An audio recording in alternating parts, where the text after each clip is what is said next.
of school plays. The person I'm standing in front of is an FBI agent who posed as a hippy dippy newspaper man in 1968.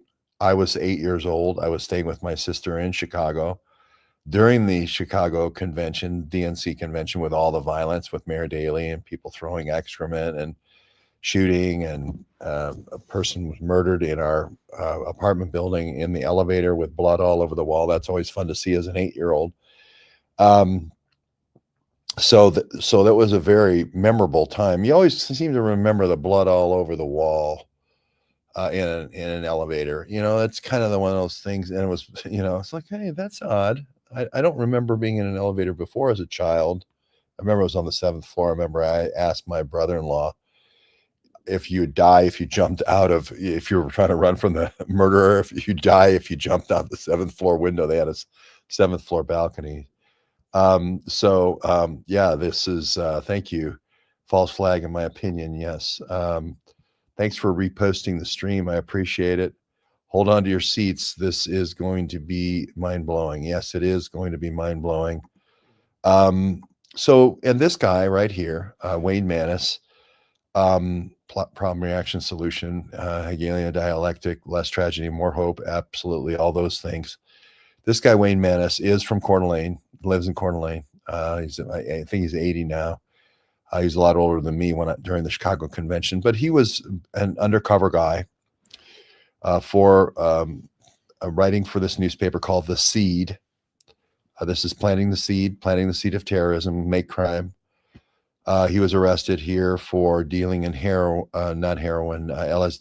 We talked about Charles Manson and injecting LSD into the college scene of people doing protests, and he was doing the Chicago end of things in the University of Chicago. He's also working with weathermen, Barack Obama, Weather Underground, Bernadine Dorn, all those folks.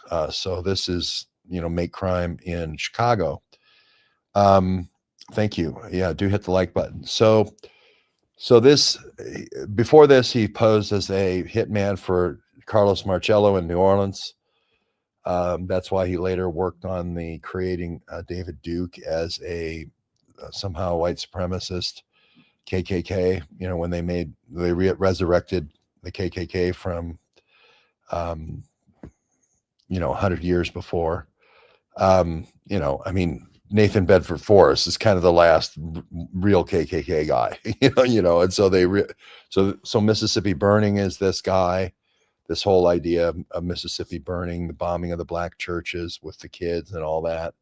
So that this is going all the way back. And unfortunately, I'm now in the same city as this person, and he has got a lot of FBI friends, and this is going directly at FBI false flag, FBI make crime, FBI school plays, FBI, terrorism in America, this whole thing, this whole Clockwork Orange for America. So, and he has a lot of friends. Plus now I'm making an enemy out of the sheriff, plus the local police department, plus, the firemen are on my side, but this plus Palantir Gotham. So they're all coming at me. Washington Post is coming at me. ABC with Sasha is coming at me. They're all writing these pieces on how this Rambo Brony boy wasn't actually a Rambo Brony boy. He was actually a neo-Nazi.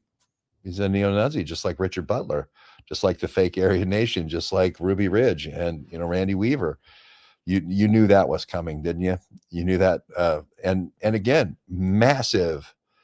I'm not talking about a little bit of state sponsorship in terms of money. I'm talking about massive amounts of money going toward the Washington Post to say the Brony boy, the Rambo Brony boy, the Rambroni, as a lot of people are calling him, Wes Rowley. The massive amounts of money going toward that he's a neo-Nazi. Massive amounts of money going toward the fact he's a MAGA kid. Massive amounts of money going toward Sasha and ABC trying to say he's a Nazi kid. And it's all fake. It's all fake. And I'm here and I'm reporting on the ground day in, day out, talking to people. It's a mess. It's just like the Aryan Nation and Richard Butler. the CIA cultural affairs attaché, right? It's just like Weaver, who are going to just have a massive response for one guy, cleaning a hunting rifle. We're going to shoot the wife, everything else. This is the home right now where I am of make crime. This is the home of fake crime. This is the home of FBI informants. This is the home of all these school plays. This is the home of the fake Aryan Nation. This is the home of the fake Ruby Ridge. This is the home of all the FBI lies your mother should have told you about. I haven't seen you for many years. You saw me in Chicago when I was 8. Oh, you're from Chicago. I was going to say you'd have to be in a very bad neighborhood. my my sister lived in a really, really bad neighborhood. I didn't see a white person the whole week I was there as a kid. When I went down on the street playing, I saw either black kids or Hispanic kids. I did not see one white kid the whole week I was there playing, and the handball and everything. I did not see one white kid the whole week. So yeah, there you go. Would like your analysis on MyHop, LIHOP, and I'll give you IHOP as well. I haven't been to an IHOP in forever. I give a big time analysis on Sheriff Map. So let me do Palantir and Sheriff Map first, and we'll get to the MyHop and LIHOP a little bit later. But let's get to Palantir Sheriff Map and how Palantir is trying to take over the sheriffs. Same Israeli art students, same Joint Intelligence Center out of Los Angeles. They go out and become spies in all the sheriff's offices and honeypots. They take over all the sheriff's offices, 3,000 county governments. That's the program right now. Can you recap the precursor to this presentation? I sure will. I had to make it because it's so on fire, because this is going to end in my death, I think, with all this massive federal resource and blowing up this thing real time, blowing up this false flag that's happening before our eyes real time. I'm going to get killed. I know I'm going to get killed in this thing, but I have to roll for it. Didn't Albert Pike? Yeah, what Dave's saying is 1876 is when there was a KKK. This isn't, they resurrected, the FBI resurrected a 100-year-old organization. They resurrected a bunch of disaffected cavalry officers from the Confederacy who didn't think the war was over, who owned land, who still wanted to own slaves. And then they just said, okay, well, we're going to just create a mass formation psychosis and a terrorist organization to keep slavery going. And it did for about 20 years, 30 years, 40 years. There was some KK activity, but the FBI brought it back. And that's the part. And they convinced Kennedy that it was a real thing. So now I'm not saying the KKK in the 60s in Mississippi burning wasn't kind of real, but mostly a psychological operation. But the David Duke with the Jeff Zucker at CNN and Jeff Zucker at NBC and Katie Couric, all fake, all completely fake, right? That nothing like that ever existed. But there's tremendous amounts of cash involved here. And if you are writing this story that Rambo, the Rambo Brony boy, Ram Brony, if you're writing the story that he's a neo-Nazi, that he did swastikas in his school notebook in 3rd grade, you're getting tremendous cash. You're getting tremendous state sponsorship and support. So that's where we are here. That's where we are. So let's go to, I will go to the recap here in a second, White Rose, just 1 second. You're in the suburbs now. Oh, well, tell me, you're out in Barrington where all the mobsters are for the Chicago mob? Tell me what suburb you're in. Are you in Schaumburg where our good friend Donald Rumsfeld was? And Rahm Emanuel was? Okay, here's Corona Knievel says, a former command engineer, a combat engineer, yeah, he had a military background. Battalion Chief Harwood was a potential whistleblower, able to spot from a live exercise from a mile away. Tunnels to towers paid off the mortgages of the two of the chiefs. Well, I love that. that did happen. Tunnel to Towers did pay off the mortgages of the families, and I met all the families. All the families walked by me and practically, on the same sidewalk, going to see their loved ones for the first time dead, which is tremendously impactful thing. I did not film them. I only recorded audio. I did not film any of the families out of respect for the families. Yes, Harwood was a whistleblower, and Morrison was a whistleblower. Not so much Tisdale. Tisdale was kind of like the technical expert. He's like knows everything about fire that you could possibly know. I mean, down to the chemical and the wind and the drone. I mean, Tisdale, from what I'm hearing, is just the genius of fire modeling. He's the engineer. And he really shouldn't have been up there at the White Man arguing with the Rambroni. He shouldn't have been there, but he was in support. He's really the technical genius that's behind the software, I believe. We'll find out more as we get more into the Battalion 3 crew. But what the two murdered fire chiefs, what their angle is, hey, we have to fight this wildfire, and the winds could be blowing, and it could be a tremendous amount of area. And we don't want Palantir Gotham, who is trying to, own the emergency room services. We don't want them dictating to us what the best of breed tool is for fire management, right? We understand it's all a part of your Israeli art students to take over the sheriff's office and to take over EMS and do false flags. We understand all that. You guys go ahead and do that on the police side.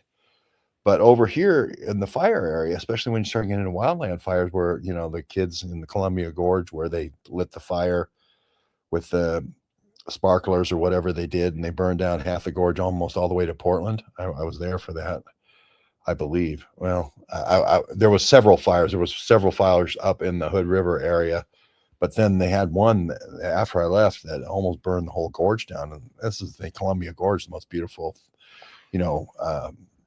wildlife corridor in the world, with all Multnomah Falls and everything. So we can't be sitting here, counting our Alex Karp shares at Palantir and saying, "Yay, I'm so glad you're creating false flags over there on the police side." We need the best of breed solution right here to fight these fires. We got to have the Tisdale kind of experts putting their knowledge into the system. We need to deploy the Tisdales all over the mountain at the points of control for the fire. And we need to have the fire retardants being called in and the people scooping the water out of Lake Coeur d'Alene. And, we need where they're, over at Pappy Bollington Field, mixing the whatever that fire retardant is, the Baymax or whatever. We don't have time to kowtow to Alex Karp and say what a great EMS system you have for calling in 911. We need fighting fire tools. And Battalion 3, by all estimation, with this drag and drop capability of online rostering, this kind of dynamic rostering where you can just basically dynamically, as the resources are coming in, pumper truck from over here, all these different counties and cities are giving you resources, and you're just dropping them in. And then the fire battalion chief is saying, "Oh, I'm going to put that one on that point of control. I'm going to put that one on that point of control." Now I have, instead of one big, massive, chaotic situation, I've got 27 manageable little fires. I basically take the fire and go from one massive conflagration that can't be stopped, that's going to wipe out the Columbia Gorge, right, to 27 little manageable fires with 27 different teams working on 27 different problems. And now I can easily delegate those to the different battalion chiefs, right? And now I take a massive problem and I put it into bite-sized chunks. I Swiss cheese the problem, and now I'm managing the fire, right? Now you want me to bring in this clunky Palantir Gothic, and now you want me to, hey, it's great for picking up the phone and figuring out when somebody calls the phone, and then scraping all of their social media and license plate readers and creating a dossier. It's great for doing spying, but it's not great for fighting fires. So in that sense, they're not really whistleblowers. Harwood was not a whistleblower, and Morrison was not a whistleblower, but they were advocates. They were strong advocates for the firefighter, especially wildland fires that these guys had to deal with, right? So that's what's going on here. That sets that up, and I'll get to this in a second. Maybe because my dad had access to a pass to Rand. Well, we talked to people who had top secret clearances at Rand, Peter Duke's mother and brother, both. And that's who I do a show with. And that's my partner in crime, if you will, in Los Angeles. So we could tell you what the wallpaper's like at Rand, right? So Rand is the place, but you are correct. Rand is the place all these things are thought of. And what's happening with AI is the object model that they created at Palantir does not work. Alex Karp does not work. And it was shitty software. Palantir was shitty software. It didn't work. The only crime it was good at predicting, the only fire it was good at predicting was make crime, right? This kind of stuff. The only thing it was good at was the things that they generated themselves because they knew what was going to happen before it happened, right? And that's my point about why everybody at Palantir now is trying to get over to the AI side as much as possible. Again, Suchir Balaji is murdered. Again, the adaptive post-training software is now out there. Now they're doing fire exercises, 3 different ones in Los Angeles.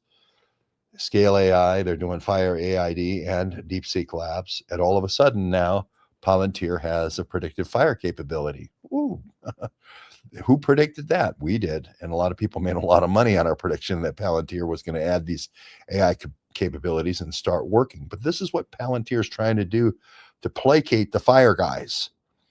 And this all came to a head a month ago in Seattle at this 5x5 conference. And here are these guys, Morrison and Harwood and Les Holbrook and all these guys, these fire guys. They're fire guys. They've fought fires. They know what they're doing in firefighting, and they're throwing resources, and they're pretending like there's fires, and they're saying, "Oh, let me show you how we could take something the size of the Tillamook burn and make it into, nothing."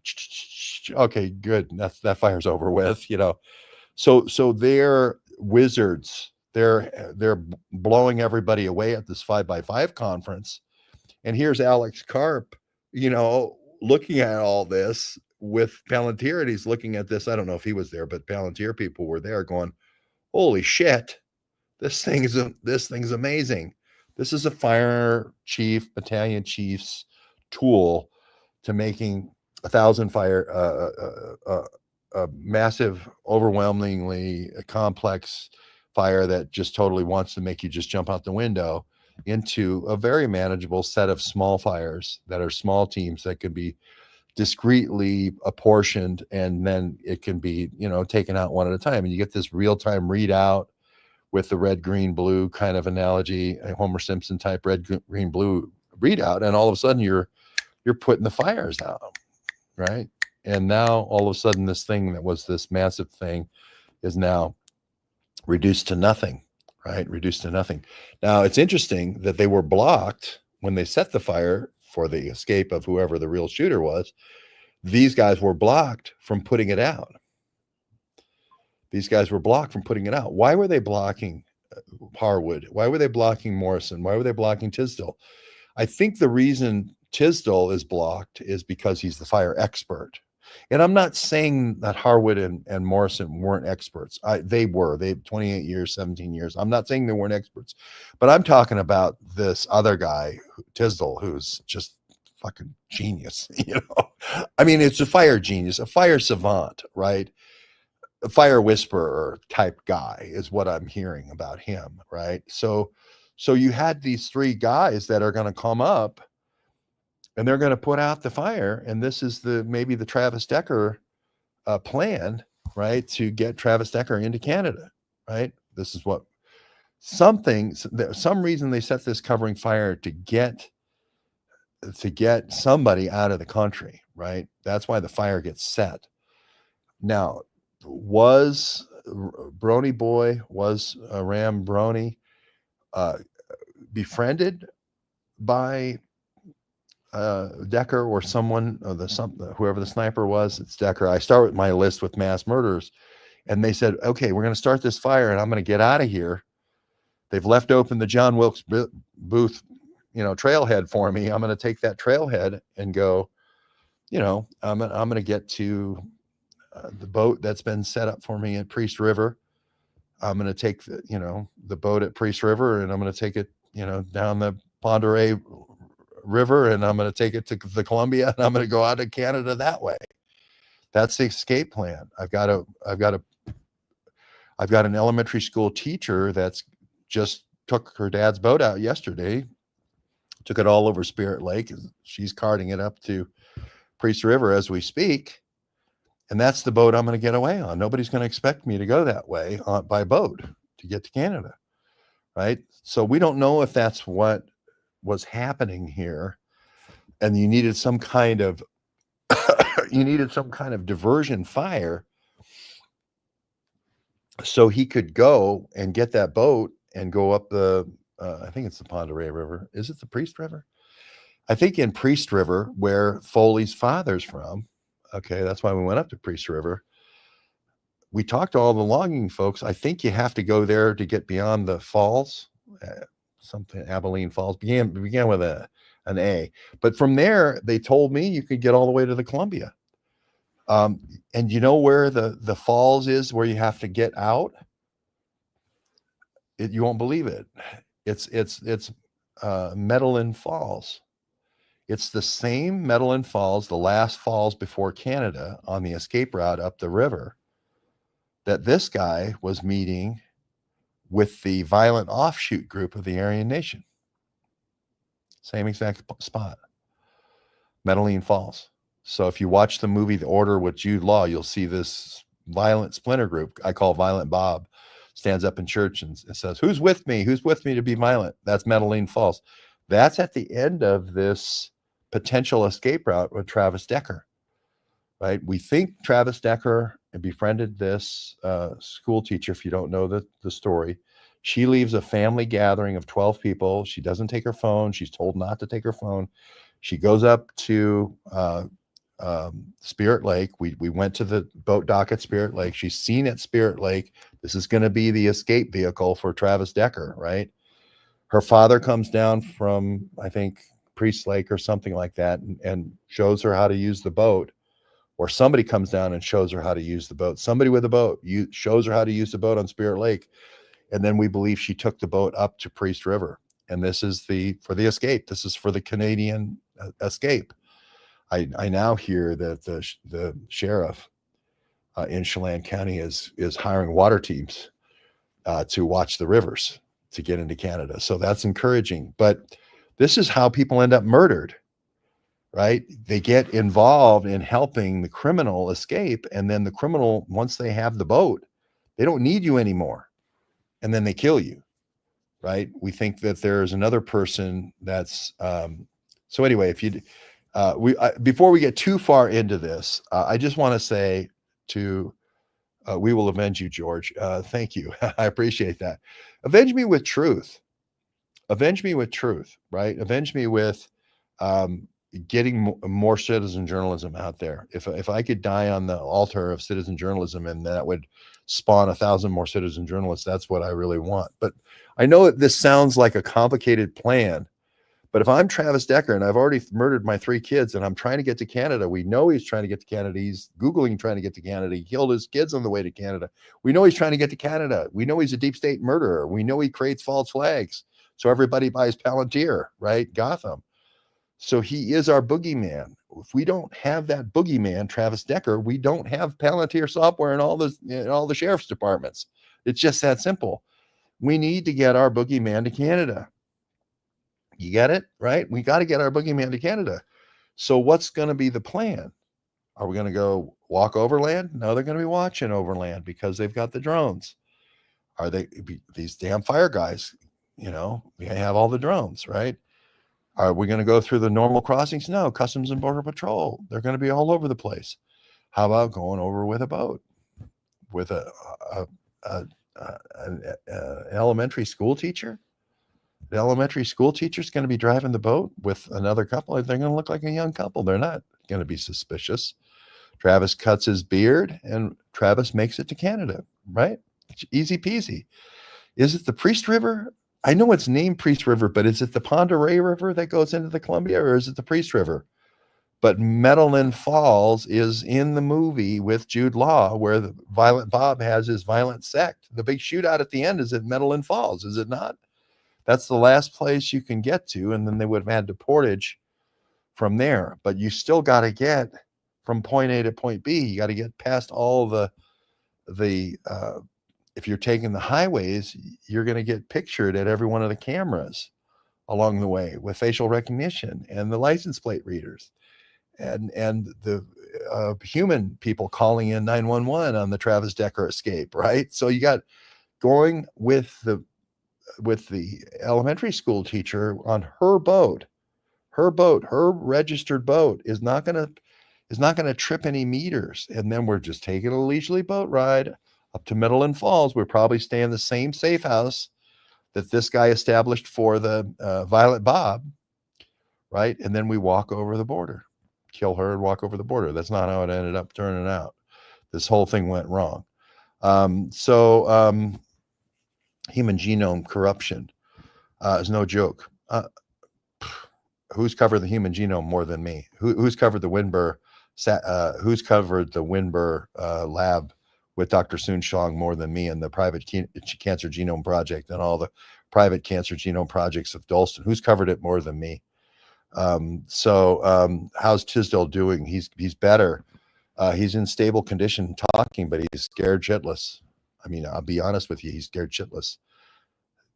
He knows that he went up to that van, and he knows they brought him up to that van for some reason.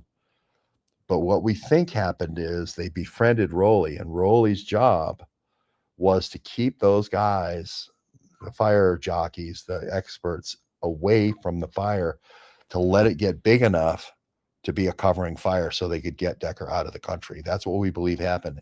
And it went to hell. The whole operation went to hell because these guys are like, we're going to push this. This is where the hero aspect does come in. Tisdale and Morrison and Tisdale Morrison and Harwood say, fuck it, we're going to throw this van in, over the side. We're going up there and putting that fire out. And this is where Rowley's like, I don't know what's going to go on here. And this is where, retreat. Like, we need to think about this. And then the only option you have after that van gets rolled, the only option they have is to shoot and kill, right? If you're going to protect Decker's retreat, right, and the van no longer is blocking these guys from starting the fire, and the fire is critical to the retreat, the daylight retreat, all I got to do is get him over to Spirit Lake. That's all I got to do. I just have to spirit him to Spirit Lake, right? And then they'll take the boat out like a couple, right? I don't know where the boat is on Spirit Lake. I don't know if the boat made it to Priest Lake. She's been murdered, so I don't know what nobody's working the case. So I gotta, and you're damn right, the Kootenai County Sheriff's not going to work the case. I think Spirit Lake may be in a different county. So, but I'm saying is, the plan is, I got to get Decker over to Spirit Lake. I got to get him in, to bring the boat out like campers or 4th of July people. Now I got to take it up to Priest Lake. Now I got to act like we're fishing up on Pend Oreille River, right? I think Lake Pend Oreille empties into the Pend Oreille River. I think there's a big Lake Pend Oreille's massive, deep, catchment for all the runoff. And then I think the river that comes out of it goes through Priest River, where Rowley's father's from.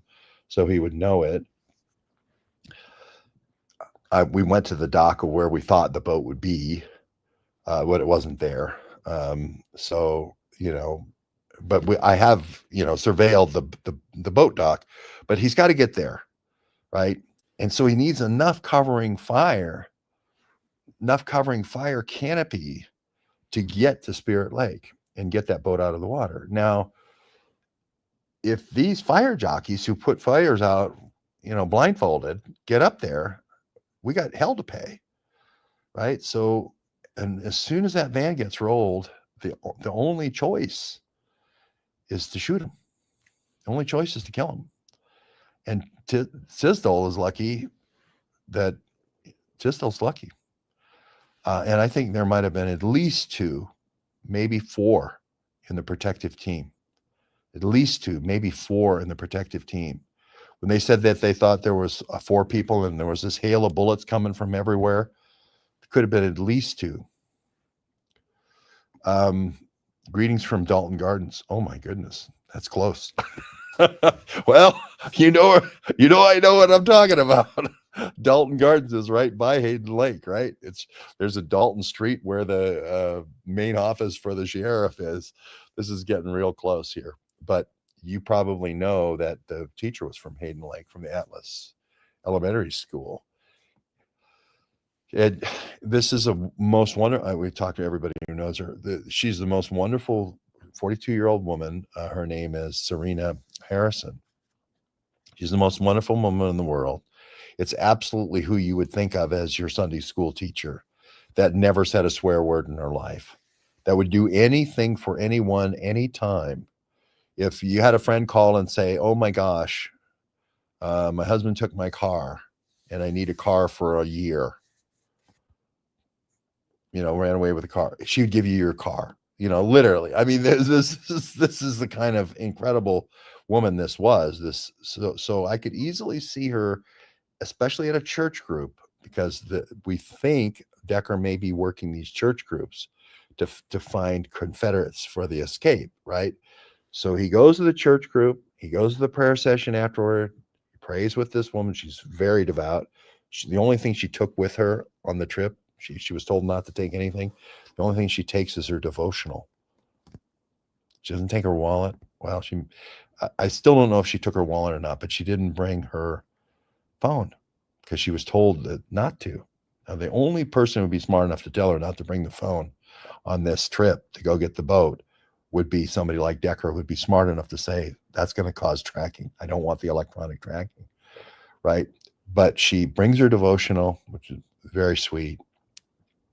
I think, and she's told to bring a gun.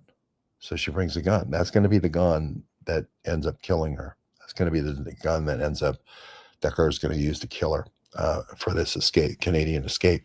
So now a lot of people say, well, no, George, there's just this wonderful woman who's happy as can be, and she just loves leaving family gatherings without any notice. She just loves leaving family gatherings of 12 people where everybody's together and she hasn't seen forever, and she's making food for everybody, and she gets this phone call and all of a sudden she leaves. She just loves up and leaving. Her husband says that she would never do anything like that. All her family members say she would never do anything like that. It was so out of character. The only way to compromise this woman, the only way that you could compromise Serena Harrison, is by going to her church. And then we're looking at her church and we're looking at, we're trying to see if anybody knows Decker there, and then praying with her and saying, I'm on the run. I'm trying to leave Washington. I had to come to Idaho. I was going to get arrested. I'll be honest with you. My wife's taken my kids. He's actually already murdered his kids. He's murdered all 3 of my kids. My wife has all 3 of my kids. And I'm trying to get back into Washington to meet with my kids. And we're going to meet in Medellin Falls. We're going to meet in Medellin Falls. I'm going to try to get back to Washington. They're watching me on all the exits. I need to get a boat. I need to get up the Priest River. I need to get to Medellin Falls. Or I need to get to Canada. Maybe even told her I need to get to Canada. I need a gun. Right? Give me a gun. So and she dropped the phone. She left the family gathering, right? She's from Hayden Lake, right? We went to her cafe. We went to the Stupid Cow Cafe. I don't know if it's her favorite cafe, but we're trying to find information. So I go to the cafes. We went to the Stupid Cow. We're going to go back to the Stupid Cow. But we're trying to figure out, how did Decker get to this woman to where she would give him a boat. And the only thing we can think of is that she went to the only way to get to her would be to go into her church and say, I'm on the run. And just lay it all out. I'm on the run. You know, they're after me. I'm trying to see my children again. We're going to try to meet in Canada. Little does she know, she's talking to Travis Decker, who's already murdered his 3 kids. Right? Again, however you slice it, you could say, well, that's not me. You know, this woman who does all these uncharacteristic things that she's never done before in her life, that always happens the same day as a mass shooting. This is what people are telling me in town. People do uncharacteristic things when they hear about mass shootings. They just drive to a different county and shoot themselves in the head. Could that be the Palantir Gotham boogeyman trying to get to Canada and ingratiating himself with Serena Harrison? Could that be? Because that's happening the same time. All this other, the kid who jumps off the bridge is happening at the same time. Those are not connected, the sheriff tells me. Sheriff tells me those are not connected. How do we know that it's not connected? Right? They won't tell us the name, even though it's not connected. They won't tell us the name. Huh. So anyway, here's how we go. You have too huge a following. I do think I made it once this year. I saw God once this year. I think I got somebody on my shoulder here. I think this story, God wants this story to be told. I really do believe that. How's Julian Assange doing? Julian's probably following this story right now. Julian's probably on the edge of the seat. He's done this before. People said that didn't happen in 2017 when we were talking about the emails. We were talking about the surveillance system that came from Pakistan that they were putting in the United States. Oh my gosh, I can't remember the Julian Assange emails. He wrote 2 in one day about a 10-year ago thing when I was doing the Iran thing. He was kind of like trying to give me breadcrumbs and encouraging me, right? That, hey, you're on the right track. Oh gosh, what was the name of the Pakistani surveillance software with the biometric phones and the biometric computers and the biometric license plates and the biometric driver's licenses? Oh my gosh, I can't believe I'm going to forget that. It's been 9 years. But yeah, I think Assange is on the edge of his seat right now watching this. There is a lot of fuchsia. I agree with Mary. There's a lot of fuchsia in Little Pony. I think they have used all the fuchsia dye coming out of China for the next 10 years for the Little Pony plush character that Rolly was so in love with. And he loved fuchsia as well. Rolly loved fuchsia. There was not enough fuchsia ink in China for Rolly's love of fuchsia with the Little Pony. Jesus 74, Lucifer 74. Yep. And then remember what the number was before that, 73. 73 men sailed up along San Francisco Bay. Remember that? Who sang that song? Riding up, and here's once more. Ride, Captain, ride on your mystery ship. Who sang that? George, remember the Navy SEAL Scott Fisher who killed his 3 kids in Arizona, never found. Travis Decker case awfully familiar. Well, I call it the Palantir boogeyman. How do you get a Palantir boogeyman? Look, I need to go from I need to get 3,000 sheriffs with Palantir sheriff map. I need to get 3,000 sheriffs with Palantir Gotham. Do I go in and do I say, gee, Palantir sheriff map or fire or whatever is better than Battalion 3? And they're going to go, are you kidding me? Morrison and Harwood did Battalion 3. They got Tisdale as their expert. Battalion 3 kicks your shitty software's ass. Do you want to do it that way? Or do you want to have a mass shooter who sets a fire?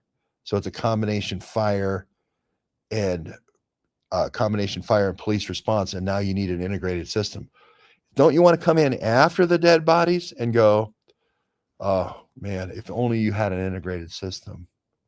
Those Harwood and Morrison wouldn't be dead. If you had an integrated, Tisdale wouldn't be fighting for his life in the hospital. You wouldn't be, if you had if you had Palantir Gotham, you wouldn't have dead battalion chiefs right now. So you need to have the Scott Fishers. Not many. You don't need a lot. You need to have the Travis Deckers, right? Otherwise, you ain't going to scare anybody, and you ain't going to get no software sale, right? Hey, can sing along. Okay. Here's Dave talking about Alex Karp. Is he still the director of the Economist Group? And I love Alex Karp to death. And I put in the Substack, I talked about how we work with Peter Duke of the Shoah Foundation. He did all the media for the Shoah Foundation for all the Holocaust survivors, 1,000 Holocaust survivor stories. Peter Duke is Mr. Shoah Foundation, right? That's who I do a show with, and that's my closest compadre, right? I do a show with Super Jew in Michigan. You know, we're new resources coming in. Penny from LA Penny is coming in, top expert in making show graphics this week, I think tomorrow, right? LA Penny is coming in. We're building that out. I'm building that out with Super Jew, right? We're above reproach. We did our researchers did, the family did Birth of a Nation with Israel. We are beyond reproach. We're so much better Jews, even though I'm Christian. We're so much better Jews than Alex Karp. It's not even funny. Alex, we're the Super Jew, right? Now you're going to see I write a cross-examination attack on George Webb as an anti-Semite today for my Substack, which you'll see. But my point here is this is not anti-Semitic. This is about false flags to take over sheriff's offices, 3,000 sheriff's offices. And it comes right out of the same art student program, which became the Joint Intelligence Center that this sheriff's a part of, right? And it's the same thing. It's the same make crime thing, same FBI make crime thing to push in fusion centers. They're going to take the fusion centers from Vietnam and plug them in. The Vietnam fusion centers were being plugged in 68 when he was doing the seed at the University of Chicago, when Wayne was doing the seed. Wayne Maness was doing the seed and trying to do terrorism back then. They were putting in the fusion centers back then. The Rand Corporation wasn't just doing fusion centers for Vietnam. It was doing fusion centers for the United States. This is the same continuum here. Hello, Michael. Amen 33. Yeah, 73 men sailed up. Hello to the chat, right? Hello, greetings. Ruler 74. Always remember 73. Who sang that song? Ride, Captain, Ride. Is it Ride, Captain, Ride, or should it be Ride, Sheriff, Ride? I wanted to call this show Who Shot the Sheriff? And I was going to have Alex Karp with the wild hair listening in as an Israeli art student before 9/11, who shot sheriff, then cut away to Alex, but I'm not going to do that. So you're missing it by one. You're so close. You're so close to 73. You are so close. You're getting there. It's Ride, Captain, Ride is the key. Firefighting industry. Well, I don't know. We have Fireman John, who is the representative for all the firemen all across America. He's a pretty good guy, and he's toured all over America with different firefighting groups. He's a pretty good guy. Firefighters are pretty good guys for the most part. Deborah Johnson, check antique fire buckets. No, I'm not saying Sidney Korshak's uncle didn't set fires and they didn't call him the firebug in Chicago. Sidney Korshak's uncle may have even, you go back far enough, may have even set the Chicago fire, when they wanted to do a little redesign of Chicago and put some elevators in Chicago. But I'm not saying there aren't firebugs, but I am saying most of the fire fraternity is firefighting. Sun Insurance had the Bucket Brigade. Yes, it did. Decker's grandmother was Canadian. Yeah, and Decker's brother worked for Raytheon. Some of the great Canadian research we're getting. Again, you get behind the eight ball. What they do is they get somebody in trouble with drugs, right? Now I own the guy, and I don't want to own a guy who's builds model airplanes, who we get him with drugs. We want a special forces guy that's a great crack shot, knows how to wield a knife.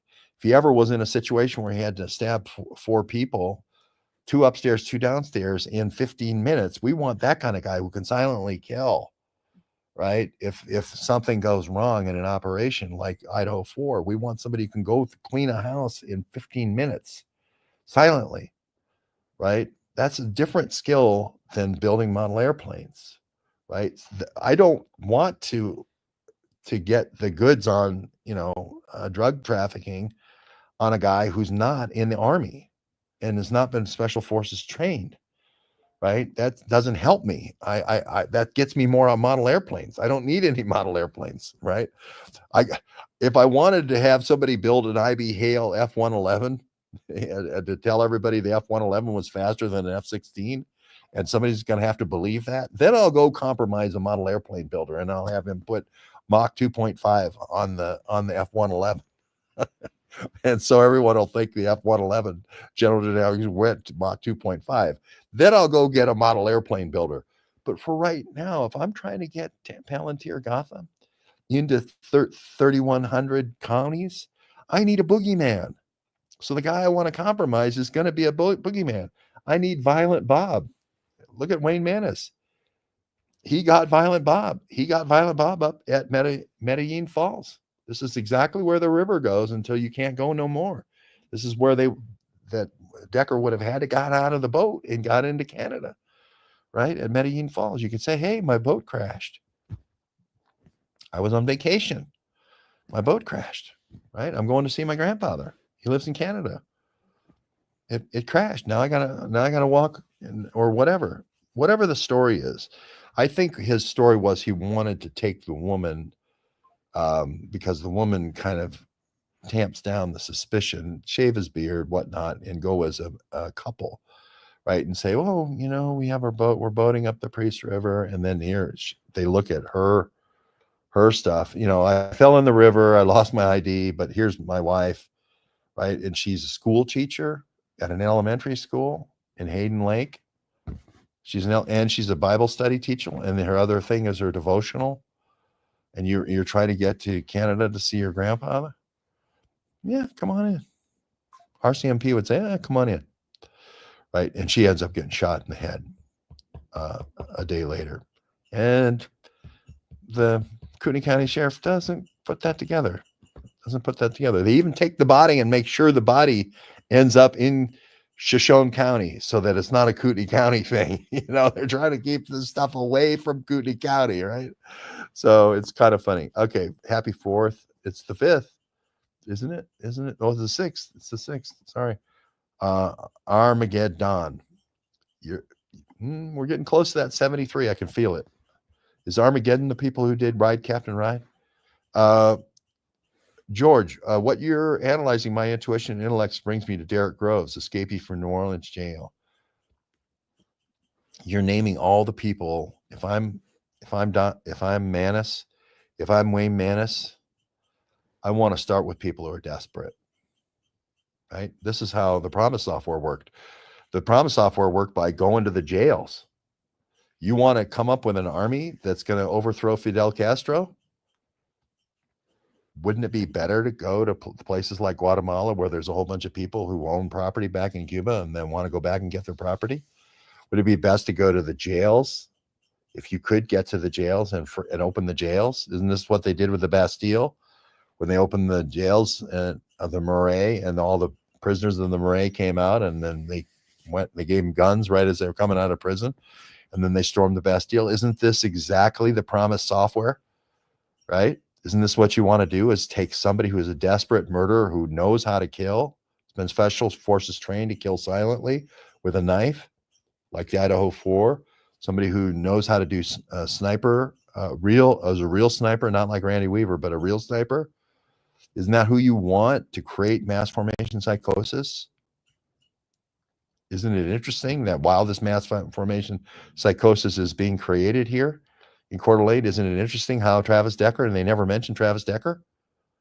Gee, if somebody's shooting all my deputies and I'm in a firefight and dead bodies are showing up everywhere in a mass murder, wouldn't I start my crime board at the top with Travis Decker? Wouldn't you, like, okay, well, tell me all the milkmen are in the area. Can you see the deputy at the back?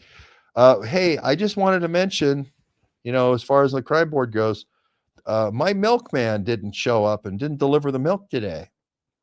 Could be him. Who hired the guy? Who hired this guy? Who hired that? Somebody else says, well, I got a drywall guy. He didn't show up. I was refinishing the lake cottage and my drywall guy didn't show up. Can we put him on the crime board? Who hired him? Who hired him? Right? Oh, I got an electrical guy over here. I'm rewiring an outhouse. We're putting a heater out in the outhouse. The guy wired it with 220 wire instead of 110. I would like to put him on the crime board. Who hired that deputy? Right there. Who hired that deputy? Oh, I got. I'm doing a lake house too, and we had somebody who didn't put in a big enough drain line. It should have been 3-inch, and it was only 2.5-inch ABS. Who hired him? Okay. Then finally the smarty deputy says, well, there is this mass murderer on the loose that was last seen here 2 weeks ago that was hiding out, and he lives in the forest, and he's an expert living in the forest. Oh, hey, finally a deputy that came up with something other than a plumber, something other than an electrician, something other than a drywall guy. Huh. Great idea to start out our crime board with a mass murderer that's on the loose that was seen here 2 weeks ago that could be doing the shooting. Wow. That's the kind of hire that we want around here at deputy school, right? You get the idea here is you want to start out the crime board with people who are mass murderers on the loose. Doesn't that make sense? Why would you not mention a mass murderer on the loose on your crime board? Why would you not mention Travis Decker? Seems like the first thing you would want to do. I think they're going to drown Travis Decker because I saw the Chelan sheriff. His name's also Morrison, and he said we're going to hire a whole bunch of water teams because we had runoff, and now the runoff waters from the spring, white water is running down, and it's the cooler waters of the summer now, the summer rafting season. Can't you just see them laying it out? Oh, Travis was dead. We found the body. Travis didn't do this shooting. He wasn't involved with the Ramboni, Ronnie. Can't you just see it? Where they drown Travis in the water? This thing is we'll get another guy. We'll get another boogeyman. Travis is George Webb and his researchers blew up Travis as a Palantir Gotham guy. And that's over with. Travis, you're going to get the dunky dunk, right? As soon as he hired the whitewater guys, oh, you're going to commission a whole bunch of whitewater rafting teams. That sounds like either a whole bunch of deputies that want to go whitewater rafting or mass formation psychosis coming up, and they're going to find Travis's body. And you had nothing to fear. You had nothing to fear all this time. They'll get another guy. They'll get another guy to create mass formation psychosis. The feds say the border is 100 miles wide. It's bigger than that. The border's bigger. Border's like 3,000 miles with Canada. It's a big border. So, thermopsophrol, get rid of the witnesses. Carr, this is Greg Carr, who ran the Israeli art students out of LA, which became the Joint Intelligence Center, Joint Regional Intelligence Center, the JRIS, that this sheriff's from. Greg Carr's Israeli art students basically, become they become the fusion center, right? It's basically having the art students spy on the sheriffs long enough till they become the sheriffs, right?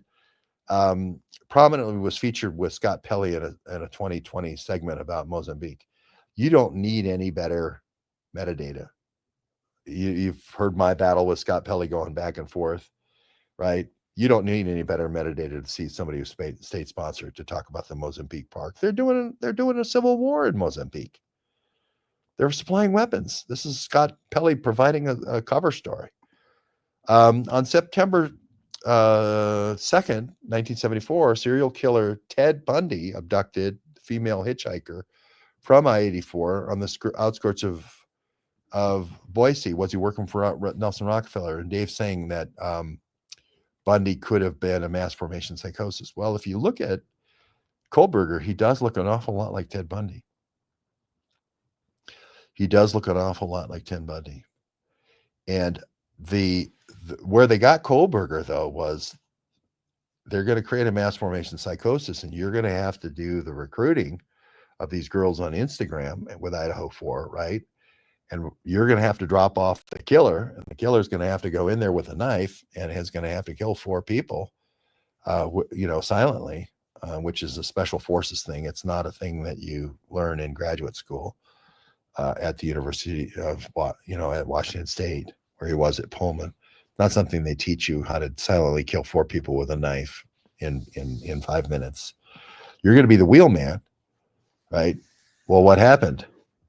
He was the wheelman, and then they got blamed for everything, right? The first question, what's the first question that they asked when Kohlberger got arrested? What's the first question? Did you arrest anybody else? He knew that he was the wheelman for somebody like Decker. I'm not saying, I don't know that it's Decker, but if you look at the fact that they didn't find, who would keep the sheath, right?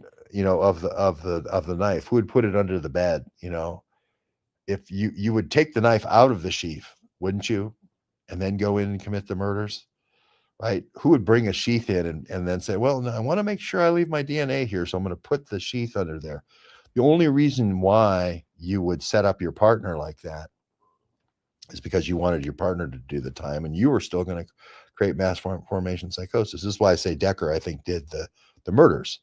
Now, I'm not saying Kohlberger wasn't the wheelman. He absolutely was the wheelman. All the evidence shows, but the fine grain 5G shows that he wasn't exactly at the 1122 King Street address, meaning he's got to be the wheelman, right? He's got to be the wheelman, right? The fact that you put in a DoorDash order, to make sure that the girls are still up, those are all techniques that are done by killers that are trained, not by the PhD guys studying criminology, right? Now, I give David credit here. He does look an awful lot like Ted Bundy. They got a guy, I swear, they did a national talent hunt and said, can we get somebody that looks like Bundy, right? Because as soon as I saw Kohlberger for the first time, I said, that's Ted Bundy, right? That's Ted Bundy, right? But there's a killer that rode with him, and that's why he asked the question when he got arrested, did you arrest anybody else? He wanted to know if he could make a deal, right? He wanted to know, if I rat that other guy out that you arrested, will I not get life? Will I not get the firing squad? They had life death penalty here in Idaho before then, but they put in the firing squad as a convincer, so all the people on death row can hear the rifle crack. Not a shotgun, not a slug from the Rambroni, right? The rifle crack, and everyone in the prison complex can hear the rifle crack, and everybody can look out their windows and see the rifle crack. And now, do you want to talk? Now, do you want to become an informant?